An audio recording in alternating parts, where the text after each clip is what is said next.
wabarakatuh. Perkenalkan, nama saya Yolanda. Saya mahasiswa Universitas Putra Indonesia PTK Padang. Saya dari kelas manajemen 10. Nomor BP saya adalah 19 10 11 55 31 0485. Ini kartu ujian saya.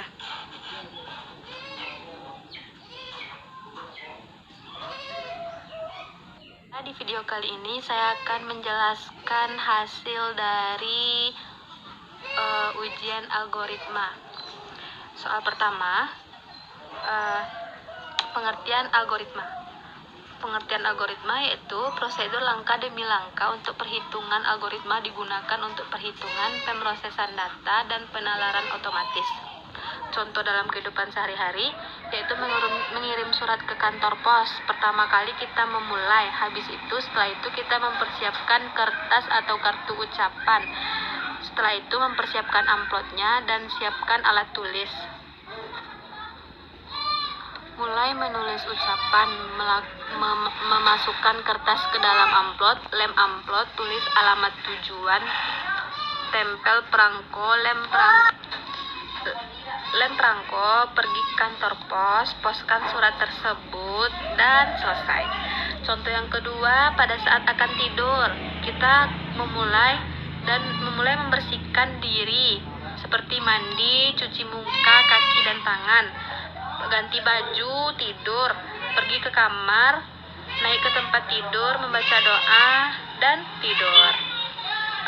Contoh yang ketiga, pada saat masak mie instan.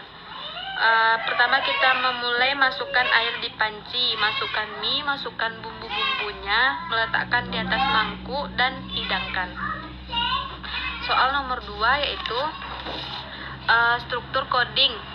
Berarti kita disuruh menjelaskan fungsi setiap variabelnya, yaitu fungsi baris setiap variabelnya. Baris awal digunakan atau terdapat kode include. Perintah include digunakan untuk memasukkan sebuah file khusus yang memungkinkan kita mengakses berbagai fitur tambahan. Yang kedua, perbedaan setiap variabel. Variabel dibedakan menjadi dua, yaitu variabel global dan variabel lokal.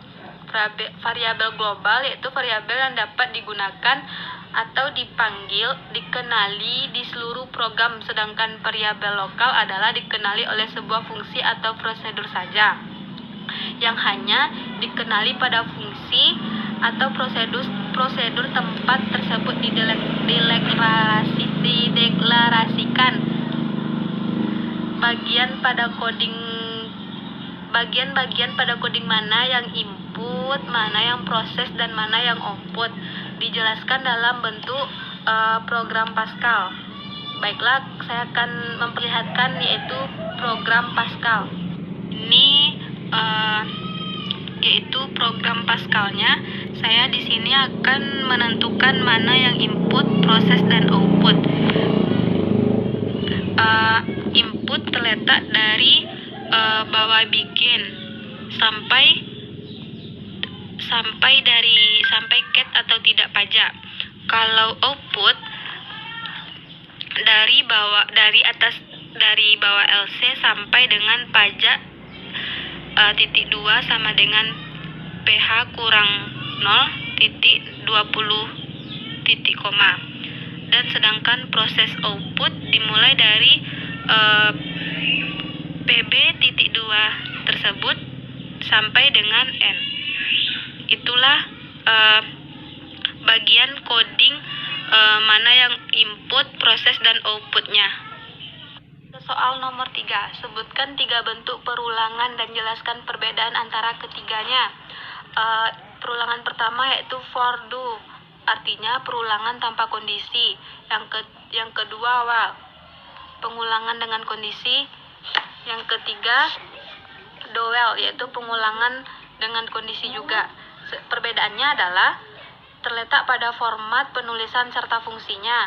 Kalau perintah for hanya bisa melakukan perulangan yang terhitung, sedangkan perintah while dan do while bisa melakukan perulangan baik yang terhitung maupun tidak terhitung.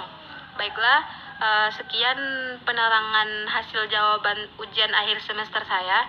Jika ada kesalahan atau